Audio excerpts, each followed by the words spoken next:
Hello and welcome to Never a Truer Word, where we look at the words that people choose to use to see if they're telling the truth, the whole truth, and nothing but the truth, and look to give you the advantage that comes from understanding the world a little bit better by just looking at the words that people are using all around you. This episode, we're looking at Oscar Pistorius, former Paralympian who shot and killed his girlfriend, Reeva Steenkamp. He said he was in fear. He said it was mistaken identity. Others said it was deliberate, and he was sent to jail for killing Reeva. I asked what you thought of the Oscar Peterson case, what the audience thought. This is my favourite comment, which was, why can't you leave the guy alone? He did his time and paid the price. Every time the Americans comes up with stories about him, and while they do not understand the circumstances and fear you live with in South Africa, it is pure sensation seeking. I'm going to ignore the fact that you said the fear that you have in South Africa. I've been to South Africa. I've spoke to people in South Africa. I understand very well the fear that is in the society and in communities there. I'm also not American, and my final comment is, you must have been fun in history class if we are not allowed to discuss the past, because it's the past. Other messages, someone says guilty, and I believe he had massive anger issues. So let's look for anger issues in the words that we're looking at. Kaza, I believe he was jealous, maybe insecure, had some anger issues, completely lost the plot for a second. His excuses were terrible. Dark Side of the Moon, hello, says, I believe he is guilty. Suzanne says, I too believe he was very insecure due to his disability, probably compared himself to other men his girlfriend might have spoken to, and yes, anger issues. I believe he is guilty 100%. Lilbet read the statement which we're going to look at. I'm afraid what he's saying doesn't make sense. If I'm in the dark and scared, my natural reaction is to put the light on as quick as possible. I understand that's your reaction. Would it have been Oscar's reaction when he talks about not putting the light on? Is that believable? When he went into the bathroom in the pitch black, as he says, he couldn't see anyone. He was scared to walk around in the pitch dark because he knew Reeva was in the toilet. I'm afraid guilty as hell. I've always believed he knew Reeva was in the toilet. If he was scared it was an intruder, he would have raised the alarm. Niti says, this will be interesting. I've always wondered about this case. And this one got me thinking. It says, delighted you are covering this. I thought he was definitely guilty after watching the trial. And when I read that comment, I went, I think he's guilty too. So I wanted to try and take that bias away as I analyze the statement. But I was trying to think about why I thought he was guilty, because I didn't watch the trial. I haven't read very much about it, but in my head, he was guilty. I'm not entirely sure where that thought came from. Maybe I watched a documentary or an interview or something, but I'm going to try and clear that out of my head as we look at this statement. This statement was delivered to a court just a few days after Reeva was shot by Oscar Pistorius. What I'm interested in this is that because it was so recent to the events, then it's potentially his first telling of his story, of his version of events. If there's deception going on, if there's lying going on, he hasn't had a lot of time to refine the story, so there might be a lot of leakage coming out.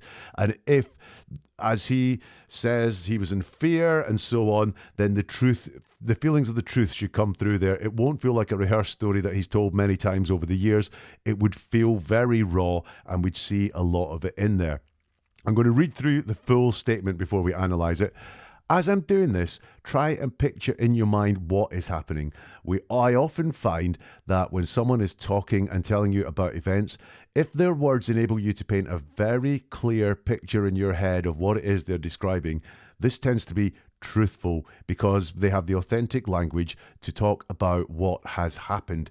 If, on the other hand, you just can't really draw that proper, concise, clear mental picture, is it because they're introducing complexity? Is it because they're using language to describe things that didn't happen? So just try, as I go through the full statement, to picture what it is that Oscar Pistorius was talking about. Let's go.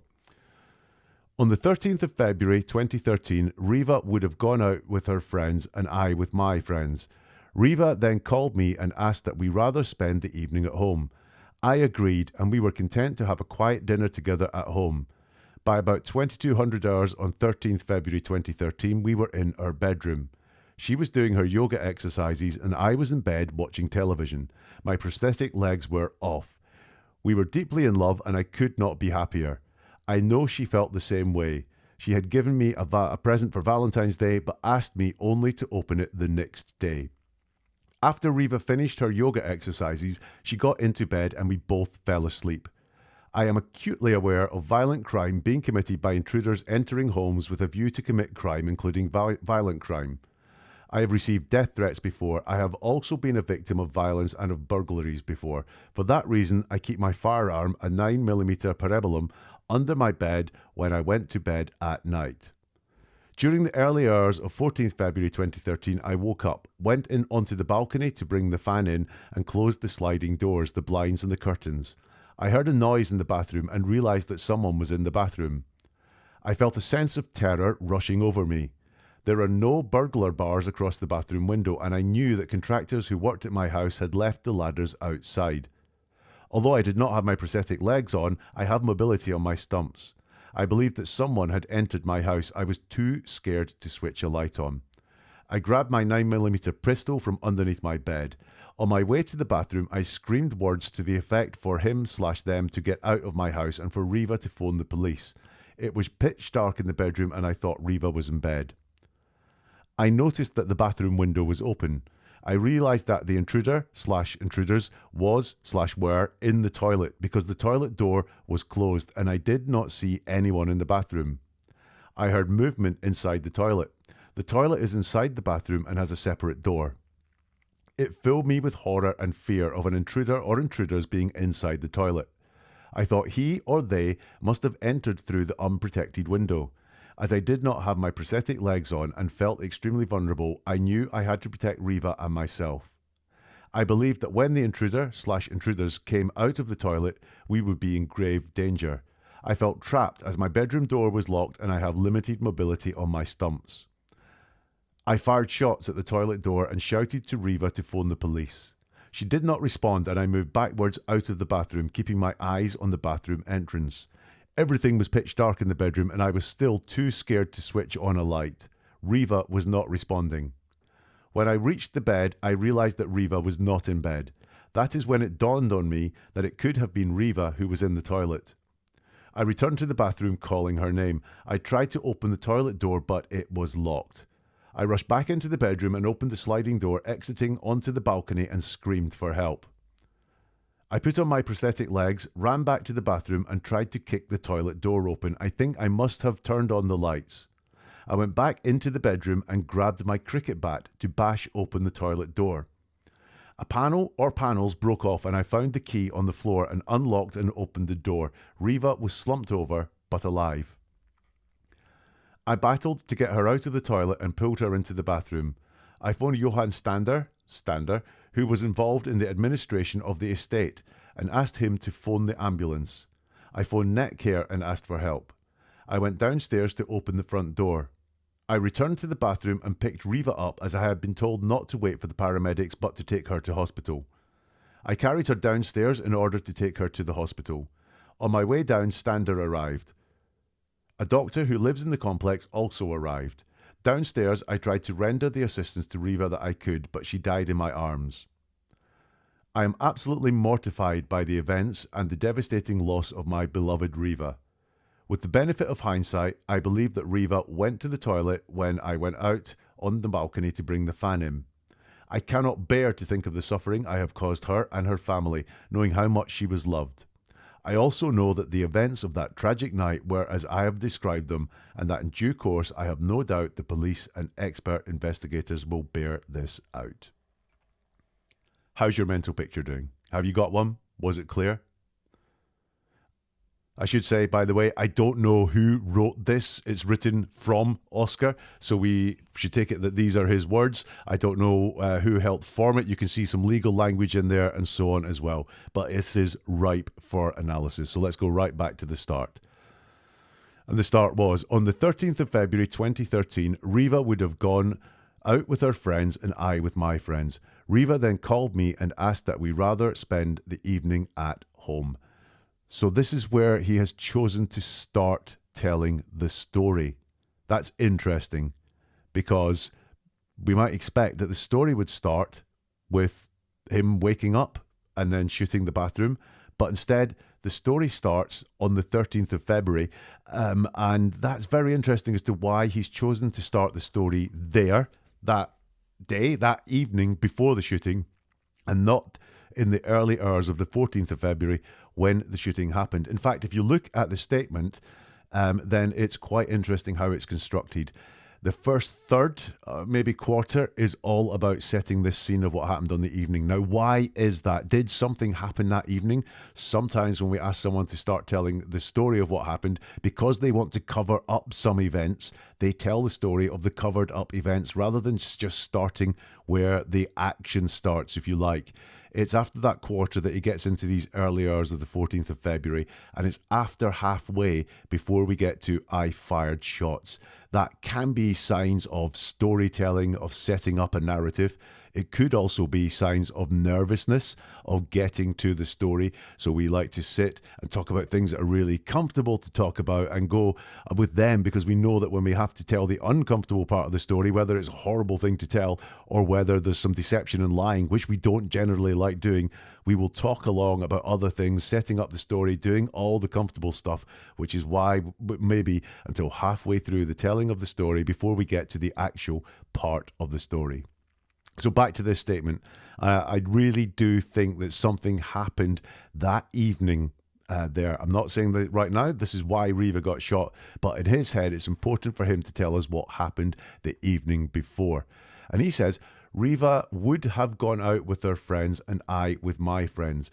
Reeva then called me and asked that we rather spend the evening at home. So Reeva would have gone out with her friends. Now, that's an interesting way to phrase it. It's not said that Reeva should have gone out with her friends, or the plan was that Reeva went out with her friends and I went out with my friends. Is Reeva would have gone out with my friends. And when we say something would happen, we can expect an if after it. Reeva would have gone out with her friends if something. Is the if that he didn't want Reeva to go out with his friends? Was he jealous about Reeva going out with his friends? Did he want the attention rather than Reeva going out with her friends? Is that why he's phrased it as Reeva would have gone out with her friends, but I persuaded her not to, or I demanded her not to? We can't make up words that are not there, but he has used would have gone out with her friends, and I want to know why. And we have another one. Reeva then called me and asked that we rather spend the evening at home. Asked that we rather spend the evening at home, not said she would prefer to spend the evening at home or she'd love it if we spent the evening together at home. Just asked that we rather spend the evening at home. Two interesting word choices. Reeva would have gone out with her friends, but no if, and asked that we rather spend the evening at home. Whatever happened, there's been some choice made there which he thinks is important to tell us that Reeva, the plan was that they were going to spend the evening apart, and for some reason they spend the evening together.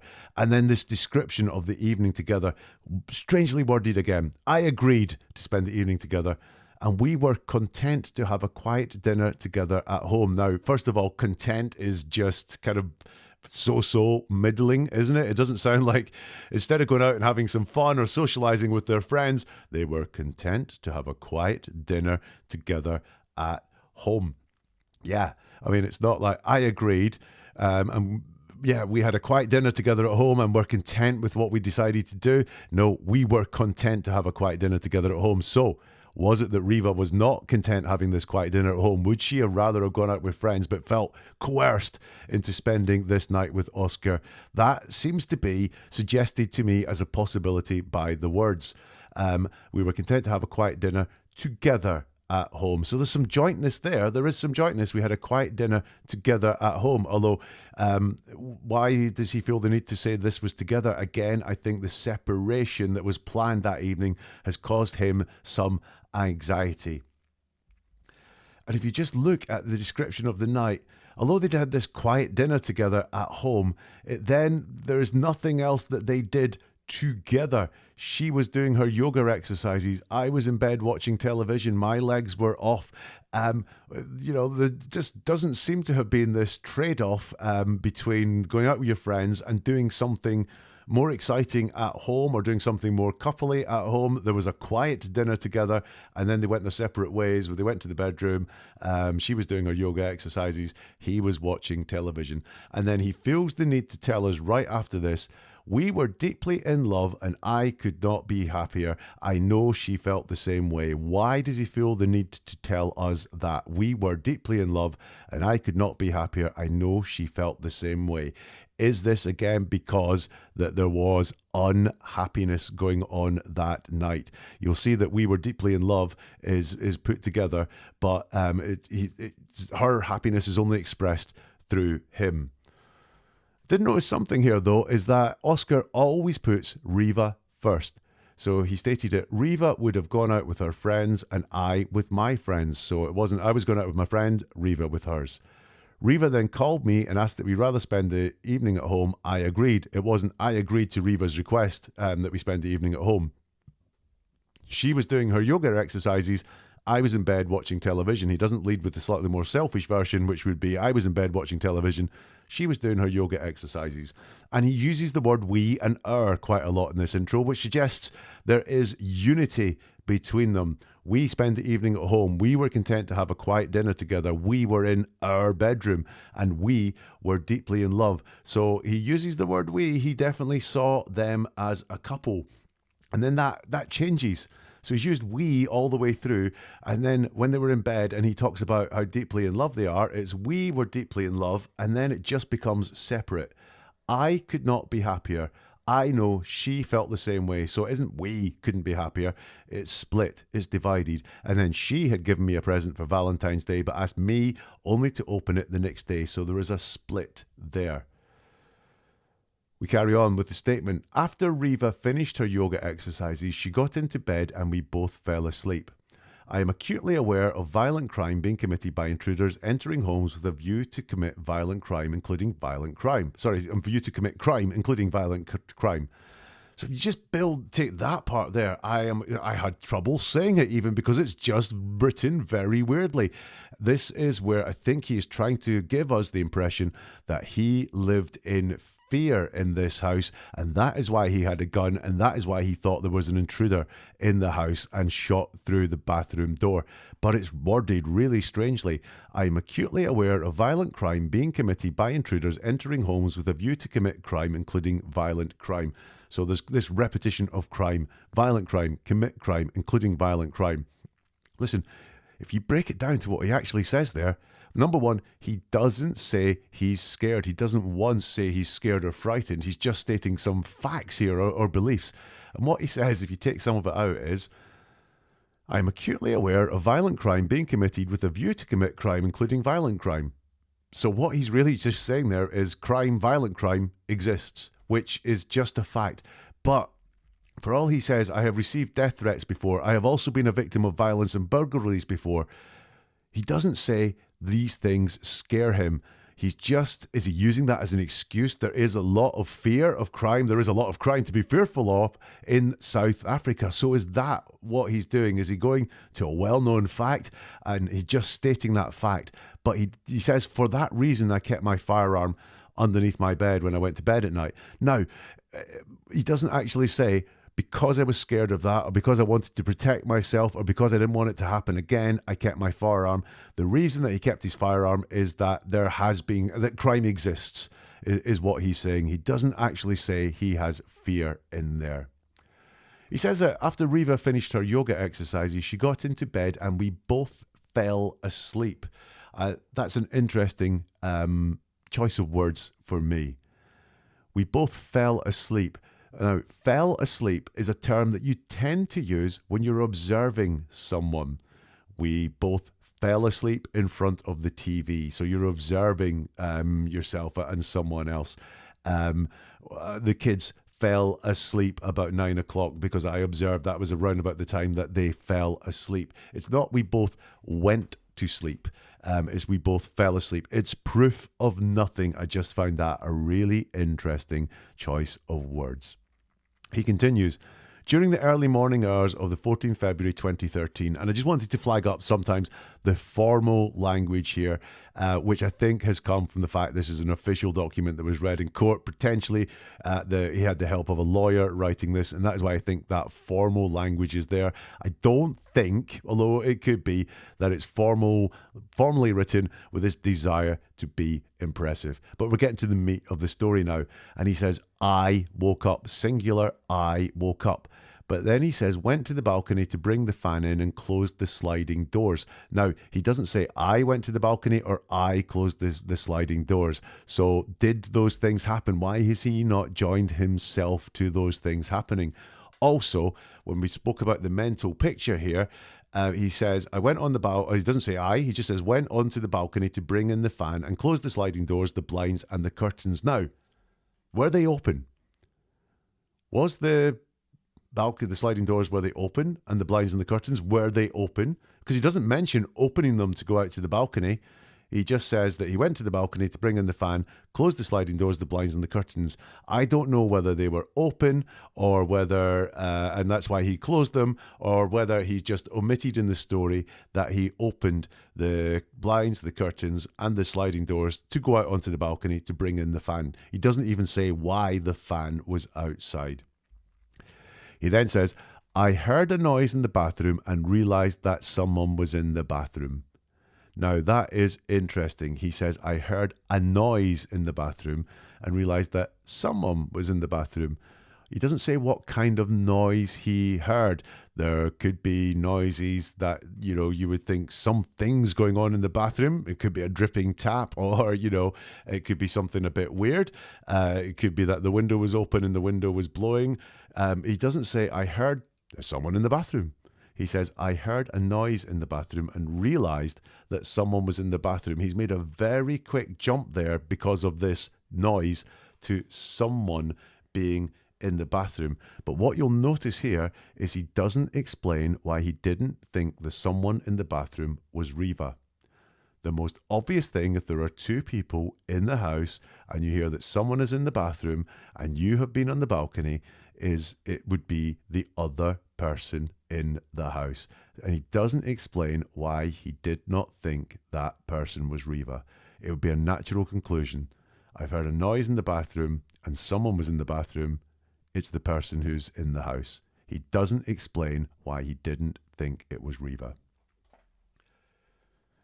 If you're enjoying this, the like button will be your friend. You are the marketing department of Never a Truer Word. There is no marketing budget, so I'm relying on you pressing the like button in 3, 2, 1.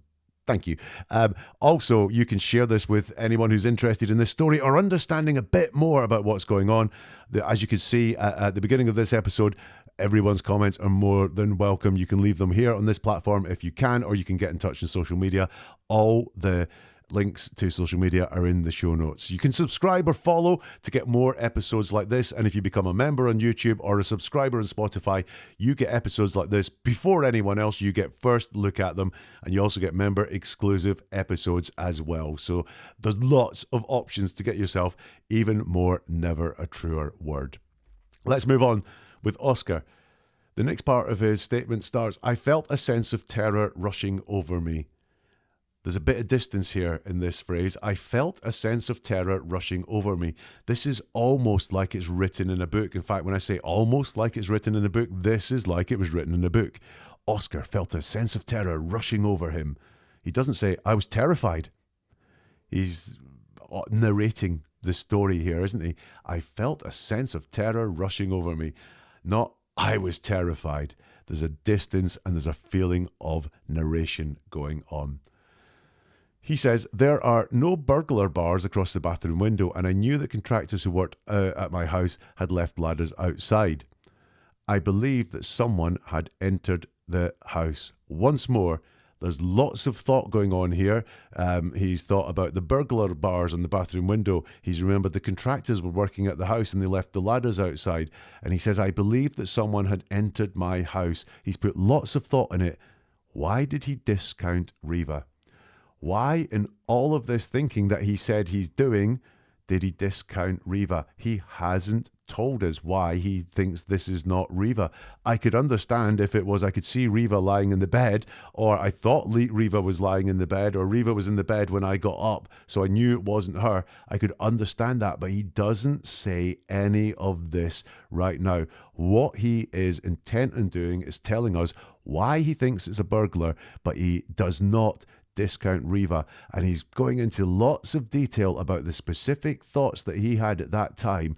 Not once is he gone into any thought at all around Reeva, either why he discounted her, why he thought it couldn't be Reeva at all. In the middle of all that, he says, although I did not have my prosthetic legs on, I have mobility on my stumps. Just look at what surrounds that. Although I did not have my prosthetic legs on, I have mobility in my stumps. Before that was this thought about sense of terror rushing over him, all the thoughts about burglar, bars, contractors and ladders. And after it was the fear thing again. I believed that someone had entered my house. I was too scared to switch a light on. This is out of time with the rest of the package, that although I did not have my prosthetic legs on, I have mobility on my stumps. Why does this not appear at the beginning of the storytelling, this part? I got out of bed, didn't have my legs on, but I can get about on my stumps, and went onto the balcony to get the things in. It's as if he realizes that something coming up in the story is not going to make sense because he's forgot to tell us that he doesn't have his legs on and that he has mobility on his stumps.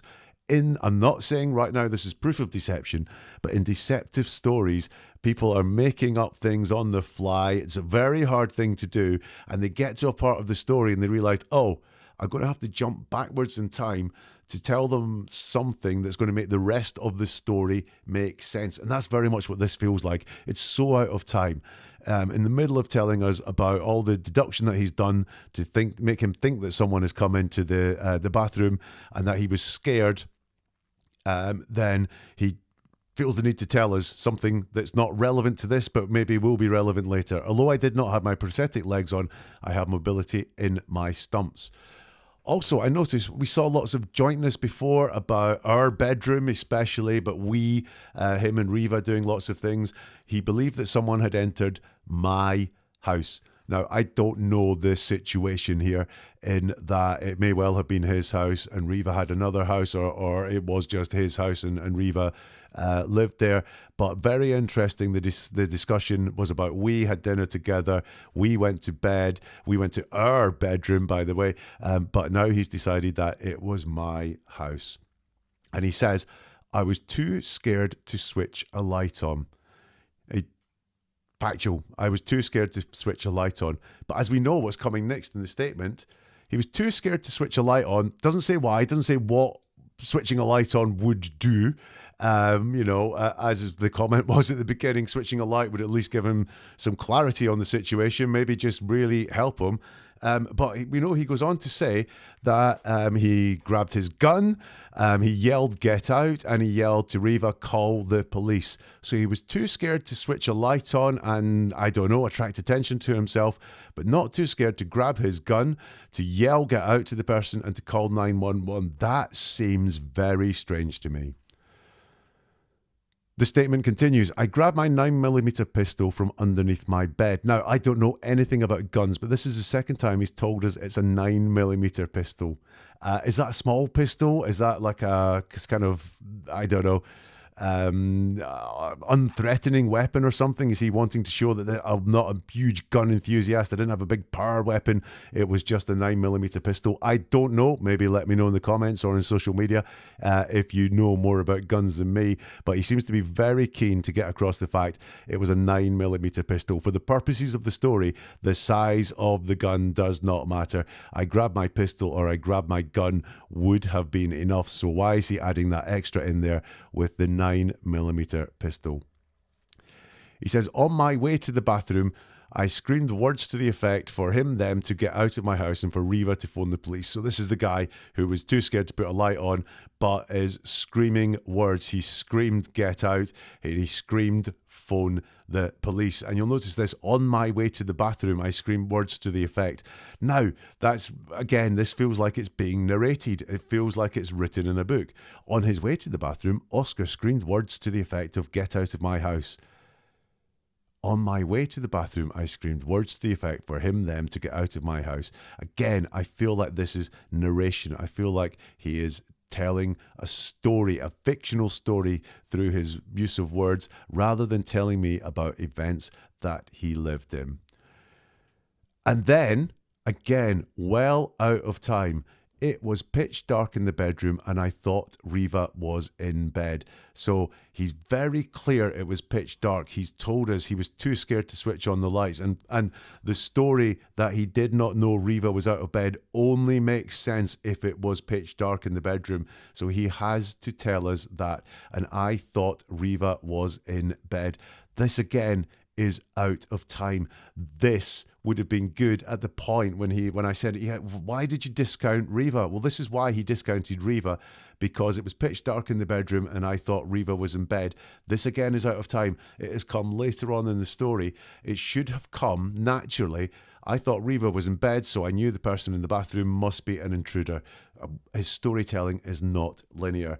And one more time, you'll see that I told them to get out of my house. So again, he's taking ownership of the house. He says, I noticed that the bathroom window was open.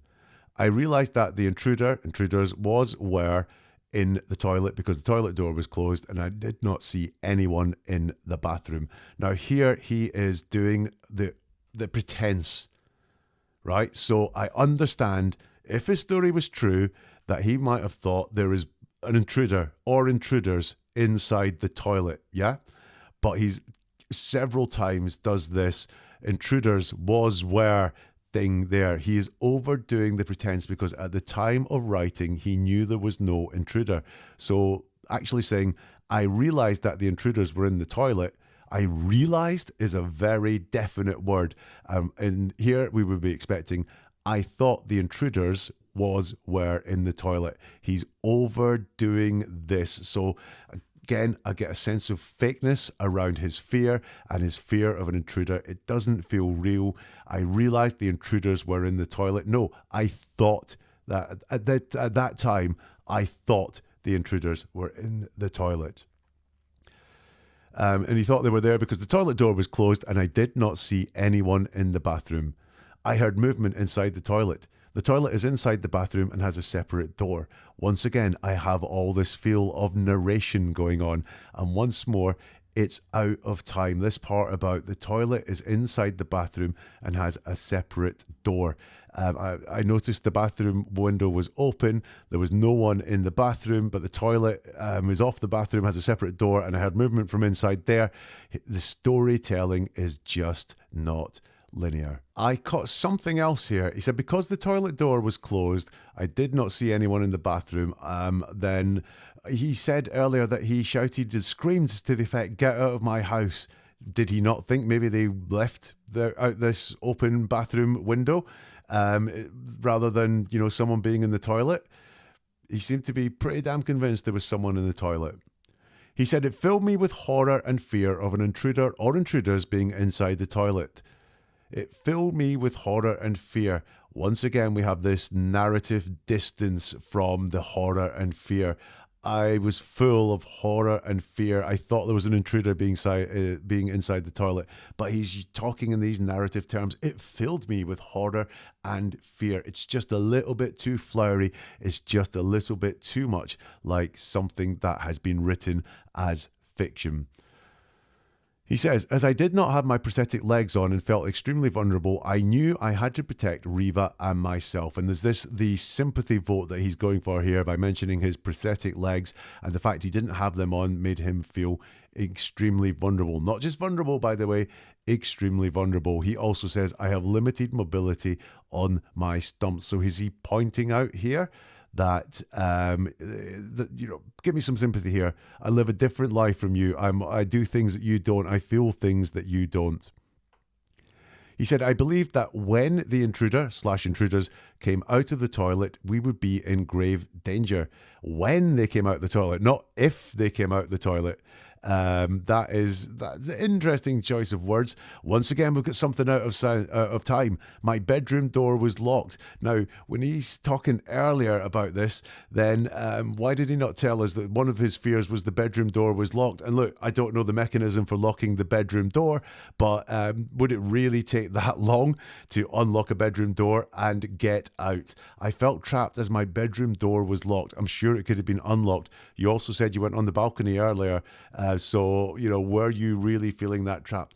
But it's out of time again that he's telling us these things as he is feeling the need to add these things in to make sense of the story. So when he says, I felt trapped, I need to make that make sense. So I'm going to now say my bedroom door was locked. He didn't tell us any of that earlier. Once more, he is out of time. Some interesting words in this passage where I think he is wanting to show us how vulnerable he felt. He uses the words unprotected, vulnerable, and trapped. Now, these are also things that Reeva would have felt that night. She would have felt unprotected, she would have felt vulnerable, and she would have felt trapped in the bathroom. Oscar says, I fired shots at the toilet door and shouted to Reeva to phone the police. Now, I fired shots at the toilet door.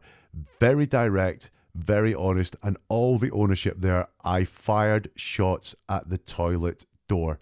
Now, he doesn't try and hide it or create any distance between firing these shots at the toilet door. And that is very truthful and a lot of ownership there. He could have said the gun went off at towards the toilet door, or, I fired at the toilet door, but it's I fired shots at the toilet door. That's where some of my credit for him finishes, though, because right after he fired shots at the toilet door, he shouted to Reeva to phone the police. So his first thought after shooting at the toilet door is Reeva in his telling here, and he's linking the shots to Reeva. What is going on there? Is it that he knows these shots hit Reeva? Or is it that the first thing he wants us to hear when he says that he fired these shots at the toilet door was, I thought Reeva was alive and I shouted to Reeva? Is that what's going on there? And then he uses this phrase, really interesting, and he uses it quite a lot. She did not respond. I shouted to Reeva to phone the police. She did not respond. It's not she didn't answer, she didn't wake up, she didn't call the police, she did nothing. It's she did not respond. Is this what happened? Did he fire shots at the toilet door and was it intended to scare her or something? But she did not respond. An interesting section here. I moved backwards out of the bathroom, keeping my eyes on the bathroom entrance. How is that possible? To move backwards out of the bathroom, you have to be inside the bathroom, and you're moving backwards, so your eyes are not towards the entrance as you're moving backwards out of the bathroom. I moved backwards out of the bathroom, keeping my eyes on the bathroom entrance. I'm not sure you can do both of those things at the same time. Again, I know what he wants to say, but he just doesn't have the realistic, authentic language to say it.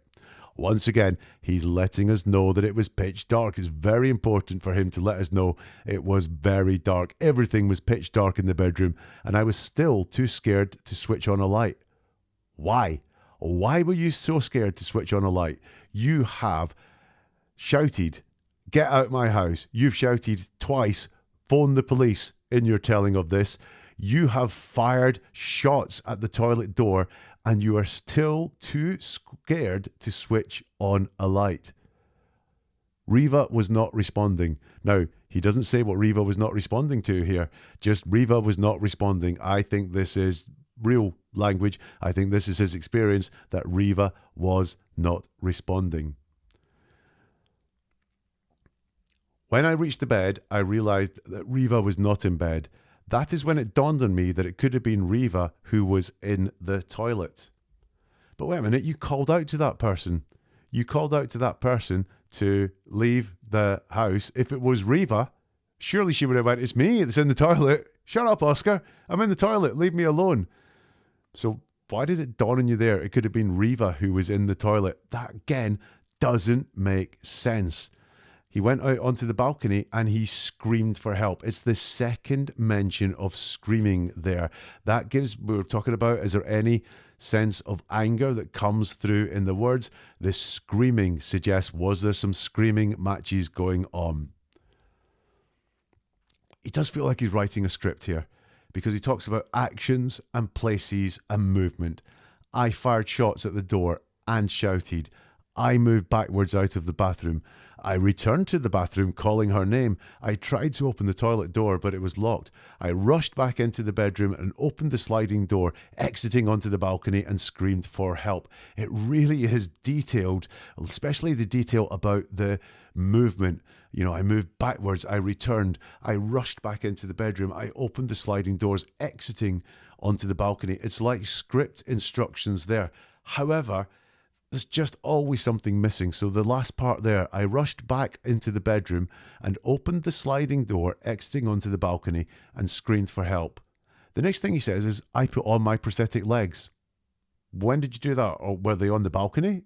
Or did you come back into the bedroom? He doesn't tell us. He talks about lots of movement as if he's trying to capture every single movement he made so he can say, look how honest this story is. I can remember every single movement I made. But once again, it just doesn't flow. He doesn't say, I came back into the bedroom and put on my prosthetic legs. I ran back to the bathroom. Now, he has said he was in the bathroom before. Did he run back to the bathroom? Did he run back? Did he run away from it the first time? I don't know. Is that why he's saying he ran back to it? The whole putting on the prosthetic legs thing and him telling us several times that he did not have his legs on, so his mobility was limited. I'm not entirely sure. I believe that. Did he have his legs on all the time? Therefore, he had much more mobility and the ability to maybe chase Reeva around the bedroom or something like that. I don't know. But he's very keen on telling us that he didn't have his legs on, and then suddenly he just puts them on. They kind of appear out of nowhere. He ran back to the bathroom and this says, I think I must then have turned on the lights. Finally, the lights are on. Now, bear in mind, it was pitch black and he realised that Reeva was not in bed, by the way, you know, so that was a bit strange. But because before, when it was pitch black, he had no way of knowing that Reeva wasn't in bed. But I think I must have turned on the lights. But it's only I think. He's very clear about a lot. He's very clear about a lot of movement. But then here it's, I think I must then have turned on the lights. He says, I went back into the bedroom and grabbed my cricket bat to bash open the toilet door. A panel or panels broke off and I found the key on the floor and unlocked and opened the door. Now, this is an interesting passage. And I'm wondering if some of this is out of time. Was Reeva inside the bathroom and did he try and break the door down with a cricket bat to get to her? So he has to explain this away. We've got the word bash, open the toilet door. You know, it's not force or even just to get into the toilet, to get to Reeva, who I thought was inside the toilet. It's to bash open the toilet door. That's what really made me think of this. Grabbed my cricket bat. Again, quite an angry action to bash open the toilet door. Did this happen slightly earlier, that he grabbed his cricket bat and tried to bash open the toilet door? It's just, this is all about angrily trying to sludge his way through the toilet door rather than trying to get to find out what was inside. You will notice, by the way, the panic has gone, and he doesn't say where the panic has gone. He was too scared to turn on the lights a minute ago, and now he is turning on the lights, bashing the door, and willing to go straight through that toilet door despite not knowing what's on the other side. He only thinks it's Reeva at this point. He only thinks it's Reeva, and he says Reeva was slumped over but alive. The next section, I battled to get her out of the toilet. Again, we've got one of these kind of angry words. I battled to get her out of the toilet. Was there a battle when she was in the toilet and he was battling to get her out of the toilet? Again, one of those angry words showing through. I pulled her into the bathroom. He says, I phoned Jonathan Stander, in brackets Stander, who was involved in the administration of the estate, and asked him to phone the ambulance. I phoned Netcare and asked for help. Now, I don't know why he couldn't phone the ambulance himself. I don't know if there's a reason for that, if there's something in the setup that meant that had to happen. But it's interesting that he didn't phone the ambulance himself. And he says, I went downstairs to open the front door. I returned to the bathroom and picked Reeva up as I had been told not to wait for the paramedics but to take her to hospital. I carried her downstairs in order to take her to hospital. On my way down, Stander arrived. The doctor who lived in the complex also arrived. Downstairs, I tried to render the assistance to Reeva that I could, but she died in my arms. Now, I felt this section was a bit different. I don't know, didn't know at first what it was. We still have lots of talk about the action. I do wonder if really the reason that he carried Reeva downstairs was because he'd been told not to wait for the paramedics, but to take her to hospital because of this explained sentence here. I carried her downstairs in order to take her to hospital. Certainly doesn't seem to be any rush to here at all to do any of this. But then I realised that one of the things that has changed here is others have got involved in the story. So if you're lying about events, if you're on your own or the only other person that was there is now dead, you can pretty much say anything you want about what happened and it'll be very hard to prove you wrong, as long as, you know, the cricket bat has moved and the door is, smashed in and there is a fan in the balcony and so on. But you can say pretty much what you want. You can say we had a lovely night and we were very much in love when you hated each other and were screaming at each other and battling with each other all night long. But if you're lying and other people are involved, you have to tell the truth as they saw it, because otherwise they're going to say this person's lying about that. And this is what I think has happened here. This is where Stander comes into it. He phoned Netcare, a doctor arrives. So at this point there are witnesses, and I think this is why there is this slight change in the narrative that goes on, because all of a sudden his story definitely has to match up with the story that all these other people are telling. Oscar says, I am absolutely mortified by the events and the devastating loss of my beloved Reeva.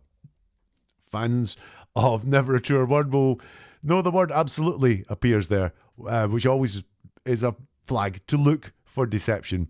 The one that really got me in that section actually was mortified. I am absolutely mortified by the events. Bit of distancing there, not by what I have done, but just the events. So that is distancing from it. And mortified is a word that really is about embarrassment, isn't it? I went to work with my shirt on inside out. I was mortified. I wore odd socks to the gym. I was mortified. My kid was sick in the middle of the store. I was mortified. Mortified, is that the word that would describe shooting your loved one? He does say here, the events of that tragic night were as I have described them. And I thought that just summed up everything I feel I've read. He has been describing events, not relating events, not reliving events, but describing events. And bit of ingratiation here, the expert investigators will bear this out. Not just the police and the investigators will bear this out, but it's the experts. If you bear this out, then you are an expert, seems to be what is being said there. But I will give him credit here because he talks about the suffering I have caused. He takes ownership there. He could have said, I cannot bear to think of the suffering her family are going through, knowing how much she was loved. But he has taken ownership there and said it's the suffering that I have caused. And that's Oscar's statement. What do you think to that? Well, what do I think? Look, for me, it was all told in the past tense. That's what we would expect.